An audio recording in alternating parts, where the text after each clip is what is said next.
ನಮ್ಮ ಸಂಕಷ್ಟದ ಆಳದಲ್ಲಿ ನಾವು ಕಳೆದು ಹೋದ ಮತ್ತು ಪಾಪದ ಹೊರೆಯನ್ನು ಅನುಭವಿಸಿದಾಗ ನಮಗೆ ಭರವಸೆ ಮತ್ತು ಆಶ್ರಯವನ್ನು ನೀಡಲು ಒಬ್ಬರಿದ್ದಾರೆ. ಆಕೆ ಮಾತೆ ಮೇರಿ. ಪಾಪಿಗಳ ಆಶ್ರಯ. ನಾವು ದಾರಿ ತಪ್ಪಿ ಆಕೆಯಿಂದ ಎಷ್ಟೇ ದೂರದಲ್ಲಿದ್ದರೂ ನಮ್ಮಿಂದ ಎಂದಿಗೂ ದೂರವಿರದ ತಾಯಿ.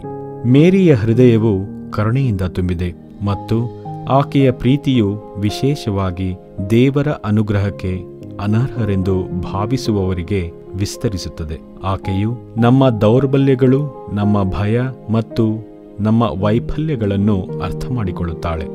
ಆದರೆ ಅದಕ್ಕಿಂತ ಹೆಚ್ಚಾಗಿ ಆಕೆಯು ನಮ್ಮನ್ನು ಸದಾಚಾರದ ಹಾದಿಗೆ ಹಿಂದಿರುಗಿಸುತ್ತಾಳೆ. ತನ್ನ ಮಗನ ಕಡೆಗೆ ನಮ್ಮನ್ನು ಮೃದುವಾಗಿ ನಡೆಸುತ್ತಾಳೆ. ತಂದೆಯು ದಾರಿ ತಪ್ಪಿದ ಮಗನನ್ನು ತೆರೆದ ತೋಳುಗಳಿಂದ ಸ್ವಾಗತಿಸಿದಂತೆಯೇ ನಾವು ಪಶ್ಚಾತ್ತಾಪದಿಂದ ಆಕೆಯ ಕಡೆಗೆ ತಿರುಗಿದಾಗ ಮೇರಿ ಕೂಡ ನಮ್ಮನ್ನು ಸ್ವಾಗತಿಸುತ್ತಾಳೆ. ಆಕೆಯು ನಮ್ಮನ್ನು ದ್ವೇಷಿಸುವುದಿಲ್ಲ, ಬದಲಿಗೆ ನಮಗಾಗಿ ದೇವರಲ್ಲಿ ಮಧ್ಯಸ್ಥಿಕೆ ವಹಿಸುತ್ತಾಳೆ. ಅವರ ಅನಂತ ಕರುಣೆಯಿಂದ ನಮ್ಮನ್ನು ಆಶೀರ್ವದಿಸಲು ತನ್ನ ಮಗನನ್ನು ಬೇಡಿಕೊಳ್ಳುತ್ತಾಳೆ. ಆಧ್ಯಾತ್ಮಿಕ ಹೋರಾಟದ ಸಮಯದಲ್ಲಿ ನಮ್ಮ ಪಾಪಗಳಿಂದ ನಾವು ಮುಳುಗಿದಾಗ ಮೇರಿ ನಮಗೆ ಸಾಂತ್ವನವನ್ನು ನೀಡುತ್ತಾಳೆ. ಆಕೆಯ ಸಹಾಯವನ್ನು ಪಡೆಯಲು, ನಮ್ಮ ಕರಾಳ ಕ್ಷಣಗಳಲ್ಲಿ ಆಕೆಯ ಕಡೆಗೆ ತಿರುಗಲು ಮತ್ತು ಆಕೆಯು ನಮ್ಮನ್ನು ದೇವರ ಹತ್ತಿರಕ್ಕೆ ಒಯ್ಯುತ್ತಾಳೆ ಎಂದು ನಂಬಲು ಆಕೆಯು ನಮ್ಮನ್ನು